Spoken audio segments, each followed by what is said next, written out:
Hello everyone, this is Elijah with Financial Anatomy, and let me welcome you to another video where we help you take control of your financial destiny. We'll be talking about the Varo banking app in this video and how you can transfer money from one account to another. So you want to start off by opening the app up.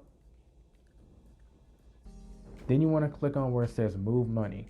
After this, click on Transfer and select the amount of money that you would like to transfer from your Varo account to another account. Keep in mind that you need to have the money in the account to be able to do this. Once here, click on the From button and you'll be able to select what bank account you want to transfer money to and from. For this demonstration, we're moving money from Varo to another bank account, so we're going to select the Varo bank account. You'll then want to click on the To section. Once here, you pick the bank account that you want to transfer the money to. Once the banks have been selected, type in how much money you want to transfer to the other bank. Then click Next. And Varo will ask you to confirm if you want to transfer this money. I'm going to say yes, so click on Confirm. And the money has been transferred. It will usually take 1 to 3 business days depending on what bank you're transferring it to.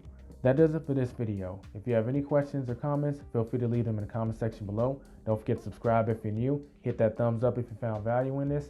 And you can check out other Varo banking videos or just bank videos in general by clicking on the playlist that's on the screen right now. I'll catch you in the next video, and don't forget to get out there and take control of your financial destiny.